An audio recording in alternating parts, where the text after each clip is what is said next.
This year I'm going a bit further, and instead of doing a top 10 list, I did a top 15 list, because there are just too many good movies that came out this year that I want people to know about. Now, just like every other list I make, this is my list, so you may not agree with it. In fact, I am pretty sure that a lot of people will disagree with some of the choices, but they are my choices, and this is just a guide as to what good horror movies that you may want to check out. Also, sorry I'm a little late with this upload. More movies means more time. So, anyway, without further ado, here are the top 5 horror movies of 2018. Number 15, The Cloverfield Paradox. This one I would say is pretty polarizing. I have seen people that like it, like myself, and I have seen people that absolutely hate it and think it is the worst thing to ever see the light of day. That this monster should have stayed buried beneath the ocean. And I can see the problems that people might have with it. I can even see why people think it shouldn't be on the top list of anything. But I like it. It has some great elements, and it has the guy from the IT crowd in it, so that was fun. It definitely has cheesy elements to it that may ruin it for a lot of people, but it kind of feels like an old sci-fi movie, where, yeah, they were cheesy, but they were also a fun time too. The Cloverfield Paradox is about an experiment on a space station gone wrong, an experiment that explains the goings-on in the Cloverfield universe. Number 14. Mom and Dad. I never thought I would see the day where a Nicolas Cage movie made a top horror list, but wow, this movie is awesome. Nick Cage usually plays crazy, wacky roles because he just fits the part, whether it's screaming in a cage full of bees or insanely reciting the alphabet. Nick Cage has always put on a crazy and fun performance. But I never thought I would be putting one of his movies on a best of horror list. But here we are with Mom and Dad, not to be confused with the British horror Mum and Dad, which is also a good horror movie, but something entirely different. In Mom and Dad, some kind of mysterious ailment comes out of nowhere and begins causing parents to want to viciously murder their children. They are otherwise normal, but when they see their children, they turn into bloodthirsty beasts that will stop at nothing to murder their own brood. I mean, I know some parents want to murder their children, but this is an entirely new level. Nicolas Cage plays one such parent, and I gotta say that this role was made for him. Perfect casting. You know why they call it a sawzall? Because it saws all. Watch it. You won't regret it. Number 13. Victor Crowley. The 4th installment in the Hatchet franchise, this one came out of nowhere. Adam Green filmed this movie entirely in secret and then took it on a surprise tour. I applaud you, sir. Good job on this one. If you are a fan of the Hatchet movies, you will love this cheesy goodness. What more could I really say about it? Watch the Hatchet movies. Watch Victor Crowley. It's a fun time. Number 12. Veronica. Veronica was hailed across the internet as the scariest movie since The Exorcist. People loved it when it came out. Though, I have also seen people that hate it and think the scariest thing about it is the nude guy in it. Yeah.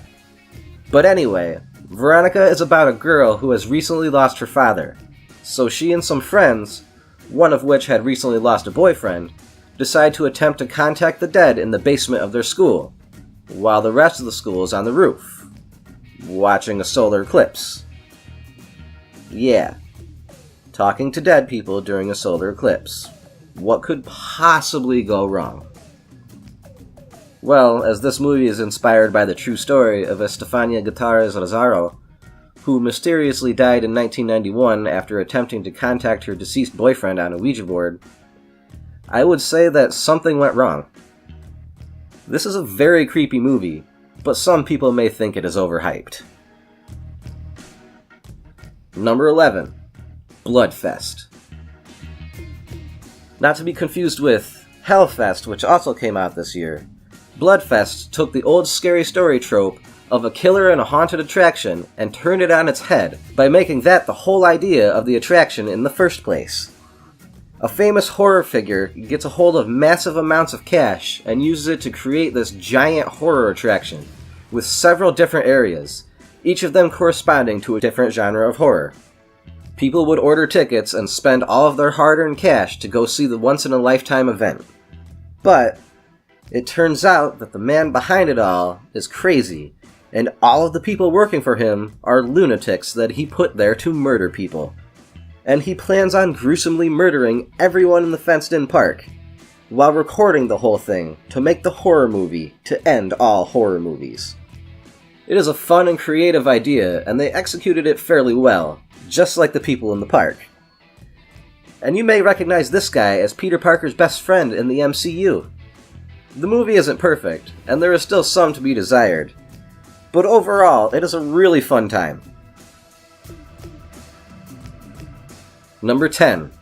Hereditary. This one was also hailed as one of the scariest movies of the year, and yeah, I gotta say that it is pretty scary. But the problem I had with it was that it was 2 hours long, and most of the scary stuff doesn't really happen until the last half hour or 45 minutes. The beginning half of the movie is a lot of build-up, so it's kind of a slow start, but that's not too bad, because most of that is necessary to build up the story for you to figure out what is going on. I like the movie a lot, enough for it to make the top 10. The latter half of the movie is pretty damn awesome, but it does have a slow start, so that is what brought it down a bit. But if that isn't a problem for you, then this one has the capability to be a lot higher on other people's lists. It is definitely one of the most intense movies of the year because it is pretty violent and traumatic at times, I'd say, but it's a really good story and worth checking out if that doesn't bother you. Number 9. Halloween. No, not that one. Not that one either. This is a sequel to the first Halloween, titled Halloween, but not a sequel to the last movie in the Halloween franchise, Halloween Resurrection, where Busta Rhymes electrocuted Michael Myers' junk after kicking his butt like a kung fu master. No. This is just a sequel to the first Halloween, and only the first Halloween. So this is the new Halloween 2, titled Halloween. I know, it's confusing, and I wasn't sure about it at first either. But with John Carpenter, the original director of Halloween, being heavily involved, and with Danny He's Fatter Than When He Got Here McBride co-writing it, I figured it actually might be pretty good. And it turns out, I was right. It's not perfect, but it is a damn good Halloween movie with Jamie Lee Curtis returning to reprise her role as Laurie Strode. Now a grandmother, she will stop at nothing to protect her family from the evil Captain Kirk. I went into this Halloween with the bar set at around the original Halloween 2. I still like the originals more, but it definitely reached my expectations. Way better than No Michael Myers Season of the Witch, and Return, and Revenge, and Curse, and H2O, and most certainly better than Resurrection, where Michael got taken down by a Kung Fu Busta Rhymes. Number 8. The Domestics. The Domestics starts with a chemtrail conspiracy theorist's wet dream, or worse nightmare, depending on how you look at it, I guess. When those in control of the world just decide they are done with us, so they send planes to crop dust everyone with some kind of dangerous gas that causes people to bleed out of their orifices. Then the rest of the movie picks up sometime later with a husband and wife that are attempting to travel a long distance because they have lost contact with the wife's parents. This takes them across dangerous territory in a world that is overrun by dangerous gangs, giving it a kind of feel like a cross between the video game The Last of Us and the Mad Max movies. It's a pretty intense movie and really worth checking out. Number 7. Incident in a Ghostland. What first made me want to watch this movie was when I heard about an incident in 2016 during filming. There is a scene in which an actress is pounding on glass. The director told her to pound harder for another take, and the glass shattered, causing the glass to cut her arms and face, requiring her to have 70 stitches, resulting in her being permanently scarred. She sued the production company, rightfully, for failing to take the proper steps to ensure her safety, but despite all of the misfortune, she was still proud of the movie that had been created, and she was still happy with all of the work she had done and wanted people to see it. And luckily for that, because it is definitely worth checking out. Incident in a Ghostland, or just simply Ghostland, is about a mother and two daughters who suffer a trauma of home invasion after they inherit a new house. This results in the mother having to fight for her life and the life of her daughters. Later in life, one daughter, Beth, becomes a famous horror writer, while her sister, Vera, is stuck on that night, constantly afraid, still living with their mother, Colleen. Beth returns to the home where her mother and sister still live, and strange events begin to occur. Number 6. Apostle. This is a period film that takes place in 1905, where a former Christian missionary, whom has lost his faith after experiencing some messed up stuff, must go to a Welsh island where a mysterious cult has taken his sister hostage. The place is like a utopia where everyone lives happily together, and they believe the goddess of the island gives them the food they need as long as they sacrifice some of their own blood. But the crops have gone bad, and their society is falling apart, because there is something darker going on underneath. Blood sacrifices, weird religious cults. Fun times! Number 5. The Ritual. It is no coincidence that this movie is next on the list. It feels very similar in some aspects to the last movie. Although it is an entirely different movie with an entirely different story, both movies instill what forces of nature can do. And both kind of have weird religious cults, I guess. Though The Ritual was originally released in October of 2017 in the UK, it wasn't released in America until it was put on Netflix in February 2018, so still counts. Fight me. The Ritual follows a group of friends that set out on a hiking trip in Sweden to honor one of the final wishes of their friend who died during a robbery gone wrong. They go off their path and end up in the territory of a weird religious group out in the forest. A group of people that worship something ancient, something dark and powerful. And that something dark and powerful, I gotta tell you, is a pretty awesome monster design. Some people don't really like it, but I was a fan. I liked the monster design. Number 4. Overlord. Nazis, zombie-like super soldiers. This is essentially a Wolfenstein movie. The only thing it needs is Mecha Hitler. Overlord was originally thought to take place in the Cloverfield universe when it was first announced, because it is produced by J.J. Abrams.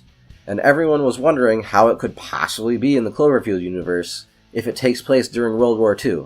But I guess after seeing what happened in the Cloverfield experiment, I guess anything is possible in that universe. But no, Overlord does not take place in the Cloverfield universe. In Overlord, a group of soldiers are shot down over enemy lines, and together they set out to take down the enemy radar tower so that the Allies can more safely come in. But they soon discover that there is more to it than that, when they come across a Nazi bunker where they are working on a serum to create invincible super soldiers.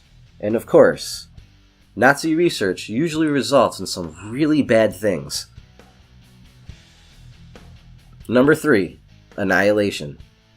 In Annihilation, Padme Amidala must go into unknown territory in an attempt to help Poe Dameron.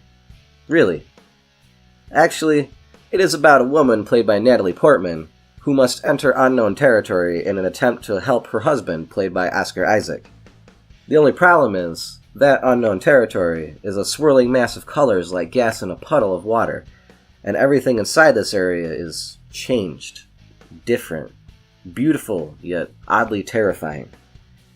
It is beautiful to look at, and there is one scene in particular in this movie that gave me the creeps. One word. Bear.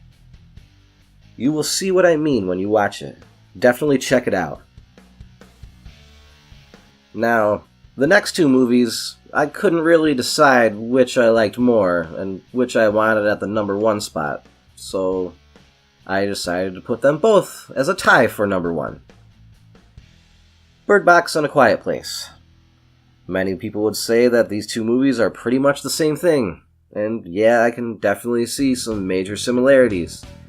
Bird Box.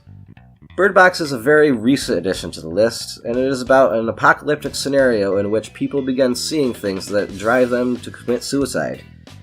It reminded me a lot of M. Night Shyamalan's The Happening, but, good. This movie has a kind of unknown horror, Lovecraftian feel to it, and it is pretty intense and had me on the edge of my seat the whole time. They don't ever actually show the creatures, so that might be a problem for some people. But that shouldn't matter, because the intensity of the monsters forcing people to move around completely blind is scary enough.